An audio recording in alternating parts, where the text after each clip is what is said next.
Welcome to the Businesstalk podcast. I am your host Deepak from India. We are honored to have Dr. Christopher Koliba joins us as today's distinguished podcast guest. Dr. Christopher Koliba currently serves as the Edwin O. Stene Distinguished Professor of Public Administration, Policy and Governance at the University of Kansas School of Public Affairs and Administration. Dr. Christopher holds a PhD in interdisciplinary social science and a Master of Public Administration from Syracuse University's Maxwell School of Citizenship and Public Affairs.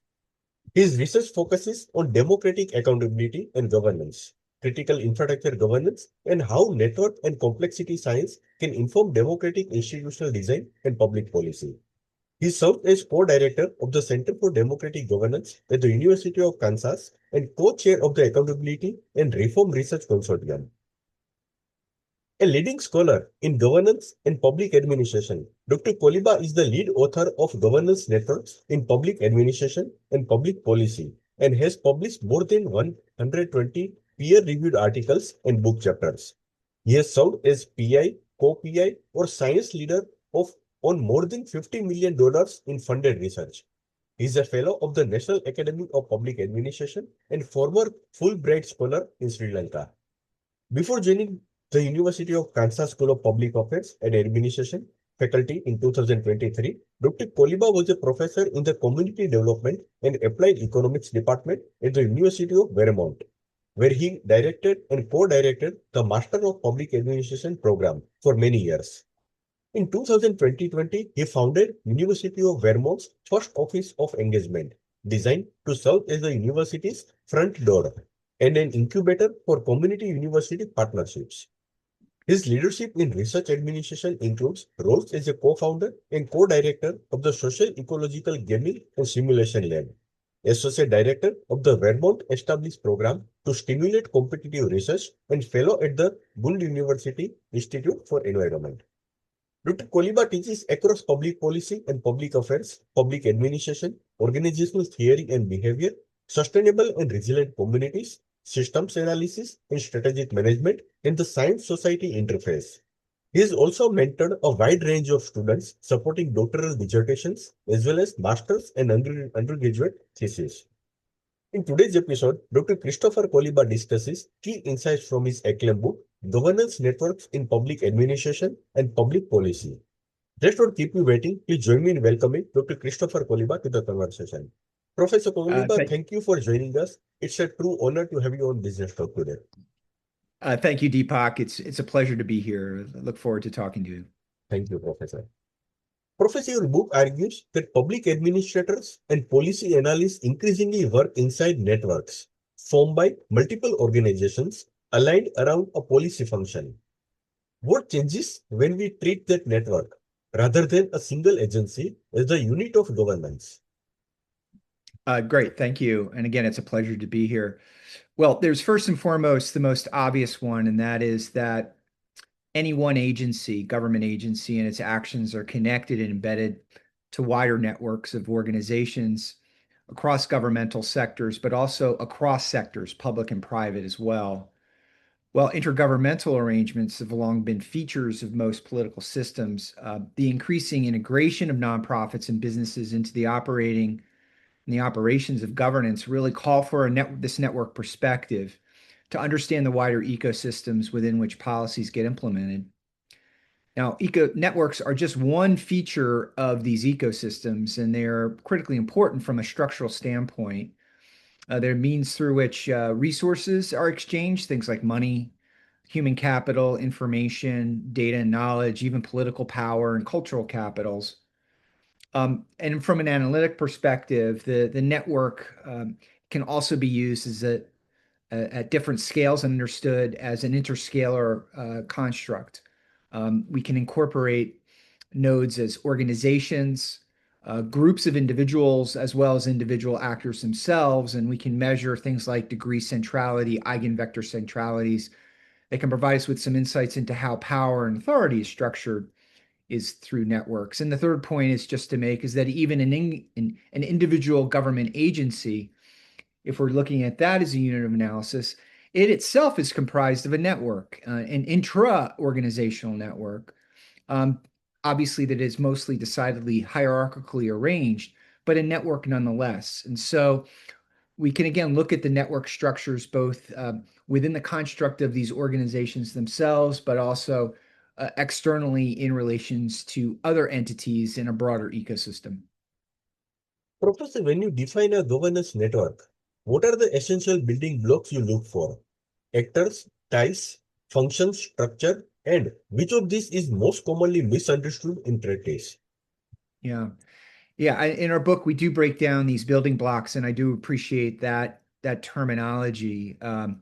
It's meant to be for broader consumption, just beyond the research communities. As we note in the book, networks are really, in essence, they're structural arrangements between nodes, and that signifies some form of relationship between those nodes. And it should also note that network structures are ubiquitous. We're most likely familiar with social networks, those that are actually being conveyed here with this podcast. Think of your preferred social media platform, and you're seeing yourself as being embedded in a network that is shaped by the design parameters and assumptions of those platforms.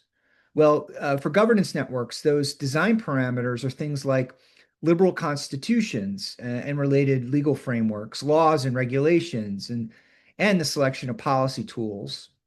And so the governance network that we assert here is one that is responsible for carrying out some of the basic functions of governing. To govern means to steer, pilot, deliver, or administer public goods and services. Now, we define governance networks as these relatively stable patterns of policy actors operating through public, private, and nonprofit sectors that are tied together through some kind of combination of these hierarchical ties, as well as the collaborative ones, vertical and horizontal, if we want it, if you will. And the actors of governance networks can be differentiated across social scales. They can be considered organizations or agencies. They can be understood as groups or offices, or even cross agency or cross sector working groups.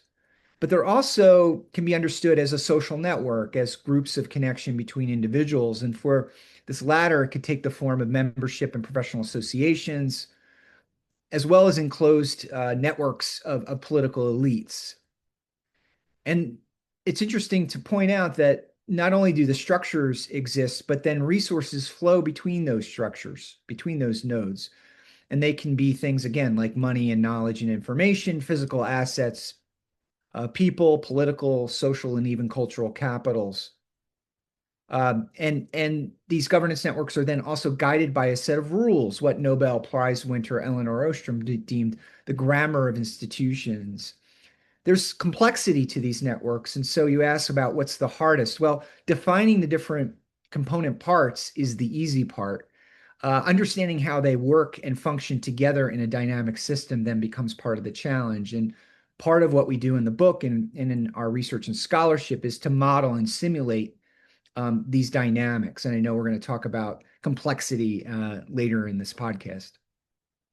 Professor, the book highlights the interplay between public actors and policy tools. How do tools like funding, regulation, contracts, convening, data sharing, etc., shape relationship inside a network, sometimes in unintended ways? Yes, yeah, you're absolutely correct. So a policy tool in the political science and public administration framing are, as you said, things like regulations, contracts, grants, tax credits, vouchers, subsidized insurance, guaranteed loans, among others. And as we note in the book, and as first described in really an excellent resource on policy tools, written in the early 2000s, is an edited volume called The Tools of Government by Lester Solomon. I highly recommend it. It is out of print, but it's probably widely available in our libraries. That policy tools do shape network configurations, and networks themselves also shape the selection and design of policy tools. And sometimes they also couple policy tools together. I'll give you some examples, um, mostly pulled from my experiences here in the United States. Social regulation in the form of criminal justice laws provide parameters around which around the cultivation of a prison population, right? And that those prison populations ebb and flow With the rise of the privatization of prisons, as is the case in the United States right now, there are calls for government to enter into contracts with them, and private prisons in turn lobby governments to set laws and contracting standards that are more favorable to them. And a sort of an iron triangle, and we can think of an iron triangle as a triad in network terms, is formed. And understanding the criminal justice system then really needs to be understood as a network of lawmakers, courts, police, prosecutors, prisons, and the prisoners. And the system as a whole needs to be understood and surmised to be able to understand how different actors influence and shape the dimensions. In this case, the use of private contracting for prisons and the potentially unintended consequences of such on the setting of criminal justice laws like three strikes and you're out, or tougher sentencing laws um, that would increase the volume of the population in the private prisons. Another example is in the environmental regulation space of the fossil fuel industry and its adjacent industries. My colleagues and I published a study on the deep well oil horizon spill in the Gulf of Mexico in the early 2010s. And using the framework of the book, we lay out a configuration of policy actors ranging from regulating bodies of the U.S. Bureau of Mining, those that are running regulatory oversight over things like oil rigs, offshore oil rigs, the oil companies, and third-party equipment operators. And there are types of principal agent relationships that are actually structured through law as a relationship between the regulator and the regulated. And that configuration uh, generally is one that is not necessarily adversarial, but needs to be a principal agent, a power dynamic. But what happens in reality is that these get morphed into more informal social relationships and networks between actors. People get to know each other. There are revolving doors between actors, between industry and government, for example. And deference is shown to the regulated oil companies, in this case, resulting in a failure of oversight, leading to the disaster. And there is, another example of a mini iron triangle of sorts in which tight closed social networks erode the formal governance networks in place to regulate oil rigs. One last example can be found in the issuance of crop insurance in the United States that incentivizes farmers in the United States to plant and harvest crops, even when they may not be economically viable. And that this results in moral hazards um, that is against the original safeguards against which adverse effects of weather and economic shocks on farm viability have actually been translated into entitlement programs for farmers. And changing this structure is pretty much impossible because the lobbies are in place, the farmer lobbies. Their network ties to policymakers include the flow of financial resources between campaign coffers and the needs to be construed as part of the networks in place. And so we need to understand these roles of external lobbyists, and the realities of these unintended consequences can be weighed against the ideals put forth in the policies themselves. And so thinking holistically about network structures, both in terms of the implementation, but also in the policy design and reinforcement of these policies, is a critical takeaway here. Professor, in the actors within governance network lens, what role do non-governmental organizations typically play? Example, conveners, implementers, watchdogs. And how should public managers engage them without blurring responsibilities? Yeah, thanks for that question. And I'm going to answer this question in relation to liberal democracies, ones where there is a healthy ecosystem of civil society and in which NGOs operate somewhat independently and grounded in their own unique mission, as opposed to some other more command and control societies where there may be non-governmental organizations, but are still captured by state interests. In liberal democracies, though, there's a stronger differentiation between them. And in this sense, NGOs form the backbone of civil society. These are these third spaces. Um, they're not fully public and they're not fully private. And they do provide the glue that binds liberal democracies together. And so, in terms of civil society, NGOs can be the sources of accountability by aggregating the interests of individuals, collectivizing them, and then harnessing them and their political powers. So in this sense, they play the role of watchdog and sources of political pressure. What Theodore Lowy talked about as interest group pressures. And the relationships to policymakers in this kind of space can vary from being very close and tight. Think of the example of the farming and big agricultural industry, and those lobbyists funding and providing campaign donations to Congress, for example. Those relationships can be quite tight. They're on first name basis. They may socialize with one another, but they can also be quite distant and adversarial. When, for example, in the United States, there are citizen movements and non-governmental organizations that are pushing back against immigration tactics of our ICE agents, for example. That's an adversarial relationship between the federal government actors and agents and nonprofit organizations. And so that can range depending on the political dynamics of the context. NGOs can also be conveners, in some cases, particularly those that see and use network cultivation as a strategy. Our professional associations are, in essence, a network of professional practitioners.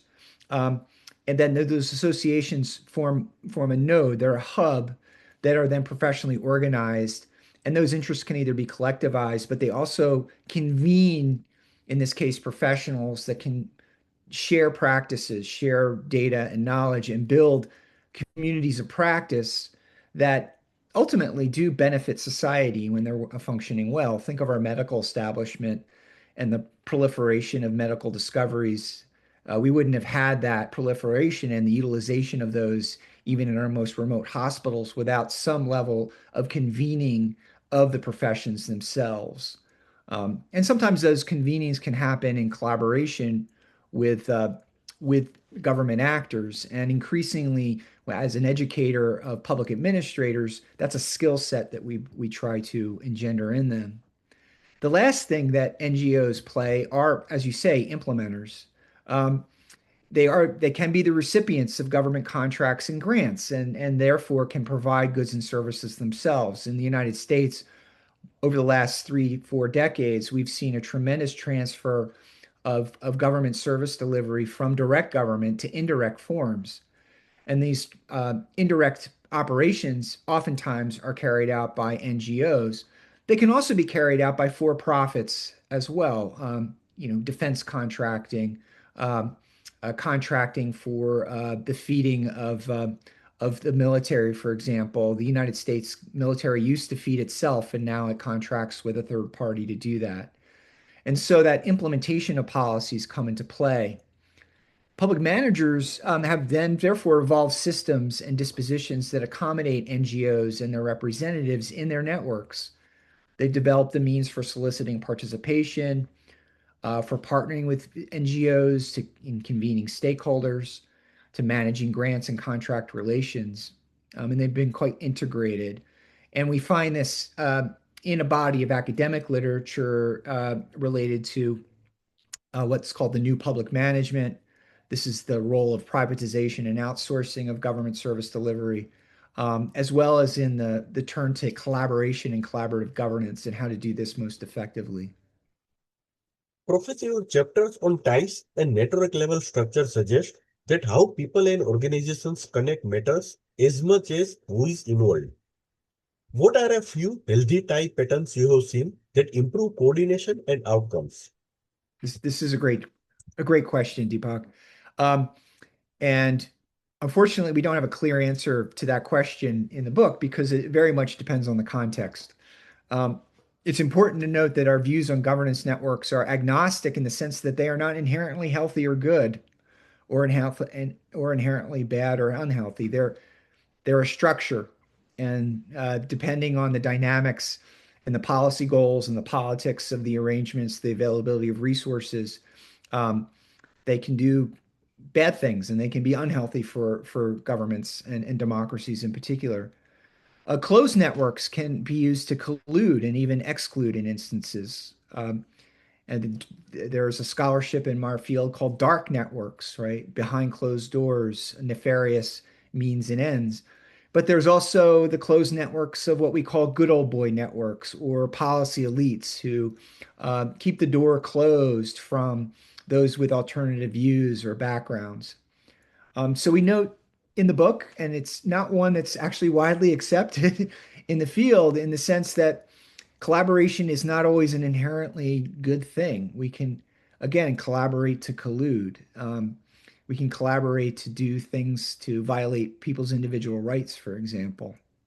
But that said, there are some pretty clear patterns that are better than others, and good governance practices can be tracked across networks. Um, in the flow of quality data. I think a good rule of thumb is the transparency in general, as a rule of thumb, is good, and particularly in healthy democracies. And what we find in many of our network analysis studies over time, the densest network, the most ties between actors really occurs at the information sharing, resource sharing nodes. Um, so if you're looking to map this, the most ubiquitous set of ties are that information sharing, and then the more specific, the regulatory ties or the ties around tight coordination of tasks then becomes sparser, as you can imagine. And these networks can provide for spaces of learning and adaptation, which is generally a good thing as well, especially when it's done with intention. And so that goes back to your question about convening and convening network actors together to assess changes in the environment and the environmental conditions and adapt to changes afoot. We've done many studies in the environmental and the emergency management space, for example, and have found that emergency responders and response networks are more effective when they're adaptive and situationally grounded in the current context and are flexible enough to adapt to the changes in the environment. Networks can be too stable and rigid, as in the case of rigid public bureaucracies. So the idea is to leverage networks and networking as a strategy and design element. The last two patterns that we do highlight in the book lies in understanding how accountability forms. And in essence, accountability is understanding how power and authority flows across networks. And in the book, which might be of interest to some of your business listeners, we differentiate between political, market, and administrative accountabilities. And this is one of those complexities of when you outsource or privatize service delivery to a for-profit company whose main goal is to maximize profit up against a public policy goal or a public sector goal of maximizing public welfare. Those can create some challenges in contested spaces. And that's where the second major additional pattern that we're seeing here is the construction of performance management systems, the ability to construct infrastructure within across networks to define and measure performance, which again is easier said than done in some instances. But the rational ideal, the rational choice approach to this is to better document how networks function and how they perform, and use that information to learn from and evolve and adapt the system of the network itself. And this is sort of the eloquence, I think, of a complex adaptive system that's functioning well. Professor, the second edition introduces a dedicated focus on complexity-friendly meso-level theories. How do these theories help answer core questions in governance network analysis that traditional linear models struggle with? Yeah, thanks again for this question. At this point, I just want to mention that we are in the process of editing and refining a third edition of this book. So it should be out in about a year and a half. So my response to your question also draws on some of our more recent consideration of these meso-level theories. The types of theories in question that we raise in the second edition and we still bring forth in the third concern theories of process, right? So if you look at the governance network framework and view it predominantly as a structural one, we need to think about the functionality of that structure, what sociologists understand as structural functionalism. And so if you take the structural classification system of a governance network, you need to think about the dynamism of that structure. And so what's missing are more process-oriented dynamic realities of the day-to-day operations of governance networks. And to understand these dynamics, we need to consider governance networks in relation to, as you mentioned, complex adaptive systems. And Complexity theory and science provides us with some really interesting ways of conceiving emergent qualities of novelty, of self-organization, and importantly, the dynamics between stability and change. In political systems, we think of these in terms of, uh, bureaucratic inertia and revolutions on two ends of an extreme. In the book, we survey a set of theories of policy processes and consider them in relation to networks. And we do assert and provide a litany of explanation of policy process oriented theories as being complexity theory because of their dynamism. A couple examples of some of these theories. One is very, very common and very critical in networks, and that's policy diffusion theory. Networks provide the structural vehicles for tracking the spread of public policies and even political movements. So diffusion theories, not only policy, but innovation diffusion, common to your business listeners, for example, can lead to emergent qualities and outcomes. It's how we evolve new technologies, for example.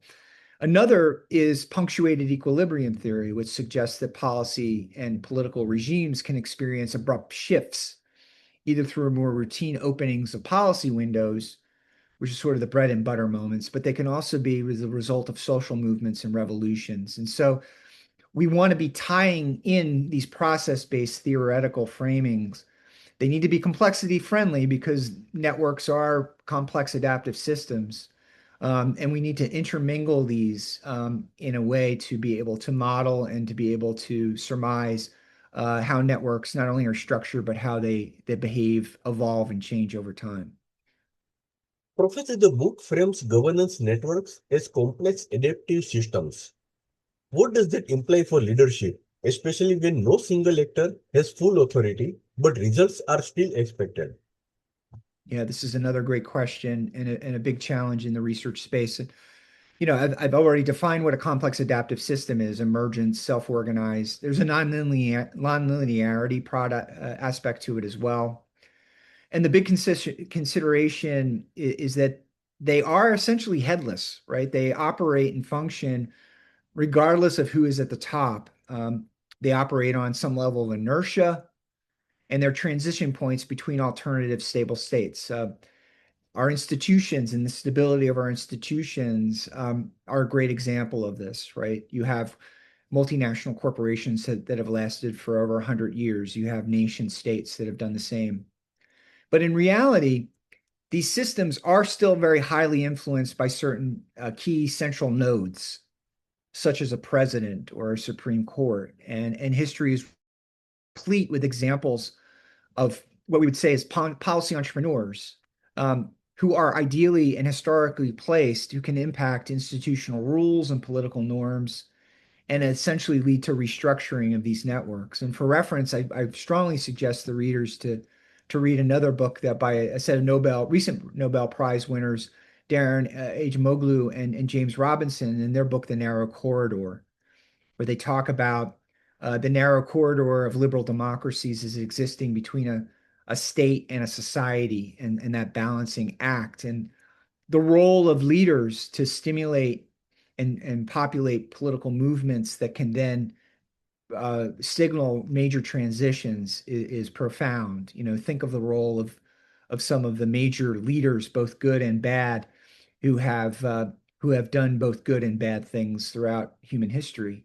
To give you an example, that there are these instances of historical leaders or central nodes, even in a more downscaled, more low-key standpoint, there are agency heads that can be directive and change and shift the configurations of networks.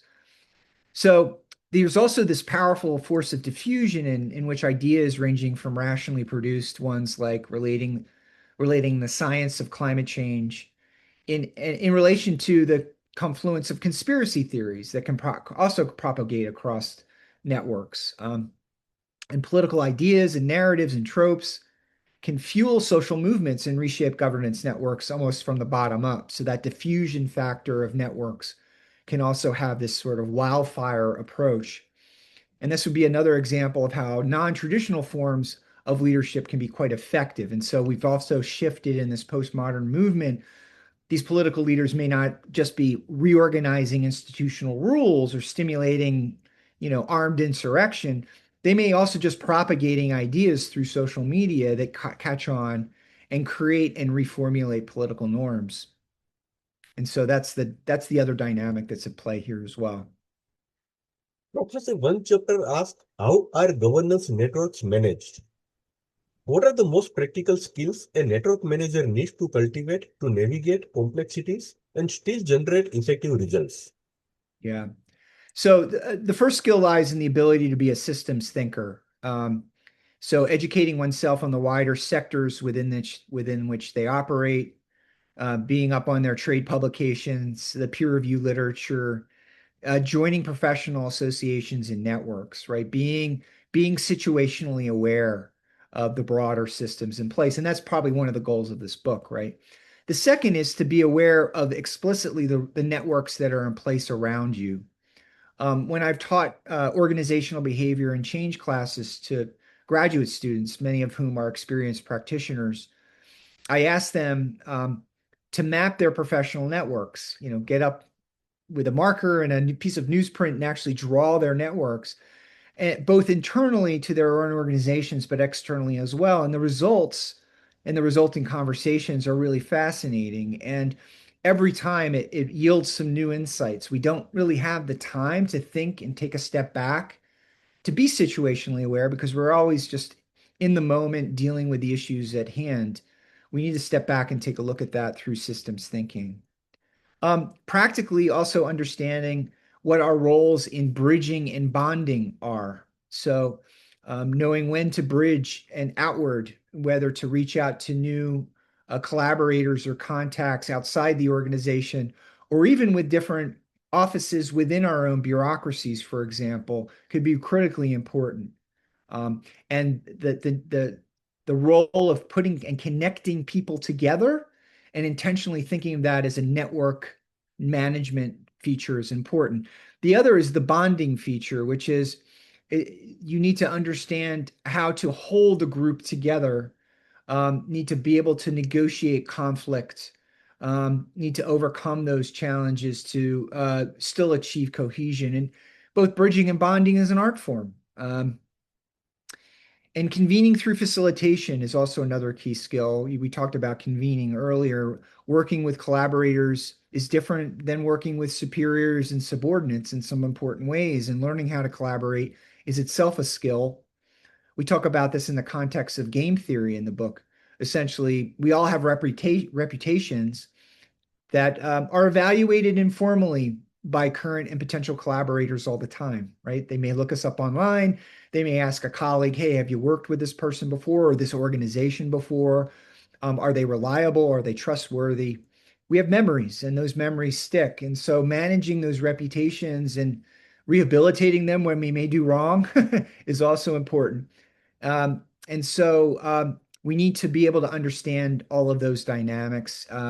And game theory can provide us with some interesting issues around tit for tat and monitoring and checking and balancing each other.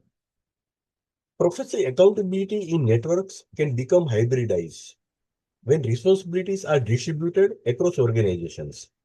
How do you design accountability regime that remain democratically legitimate and still workable? Yeah.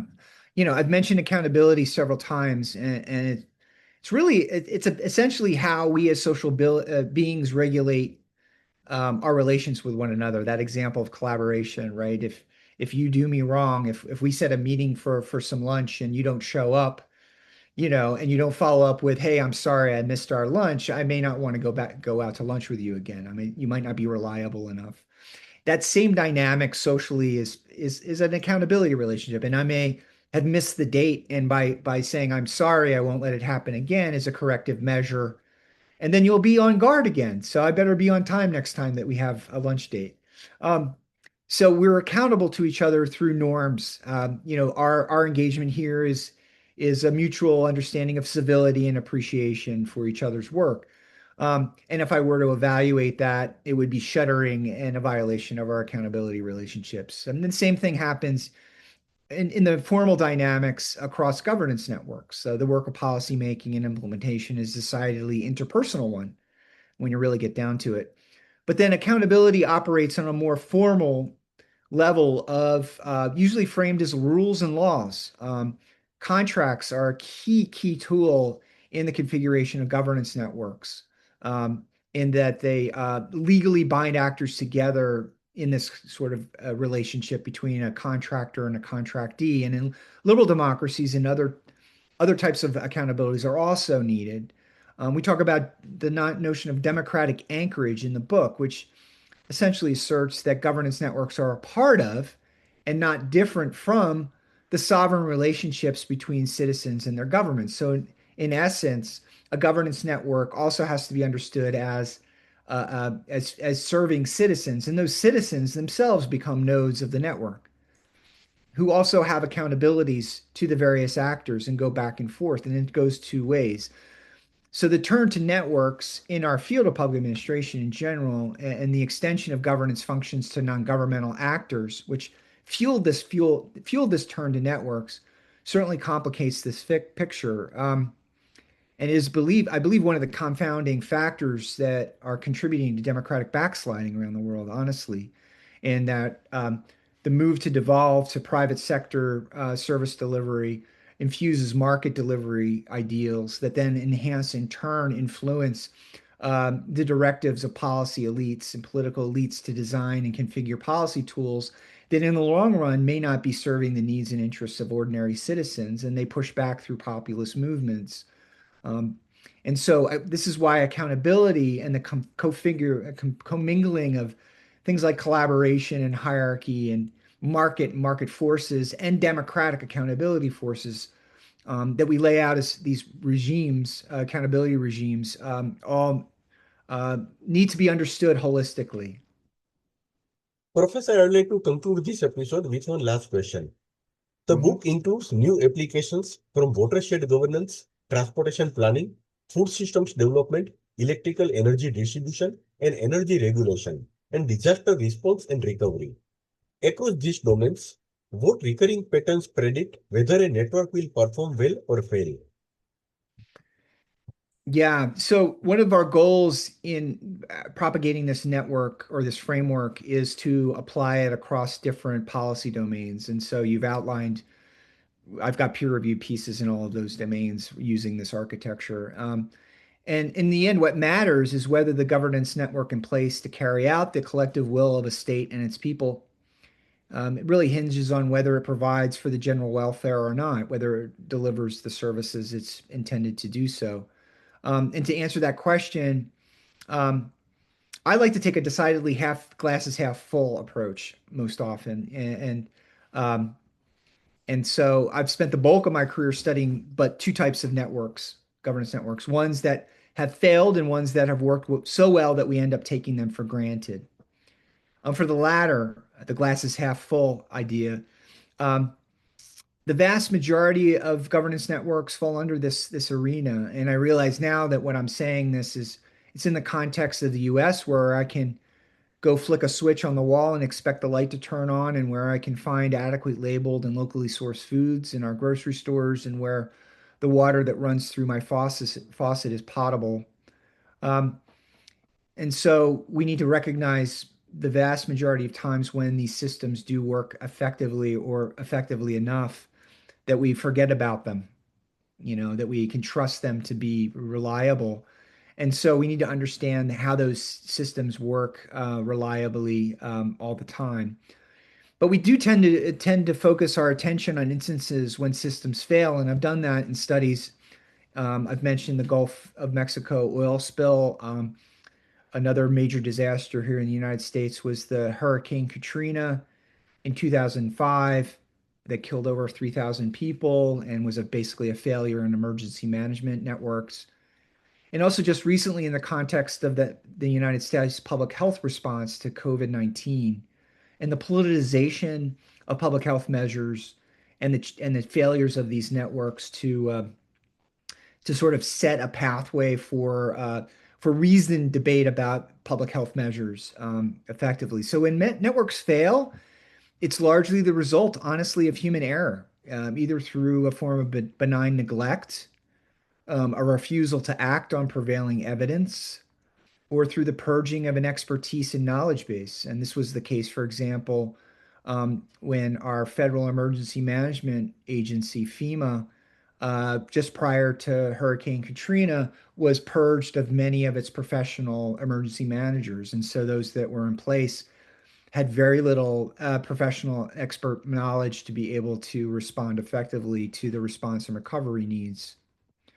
Left alone to their own devices, mature governance networks tend to get the job done. At least that's my perspective. They tend to fail when specific nodes in these networks fail to do their job. And when those nodes are central and critically important and they fail, the cascading effects to the rest of the network fall.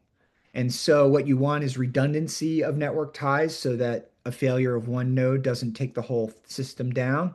That metaphor is actually physically a feature of your electricity grid, for example.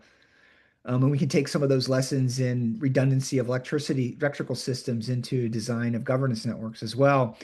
So in some instances, the failure of a node can be quickly overcome. In instances, they can overcome the sort of the cascading negative effects.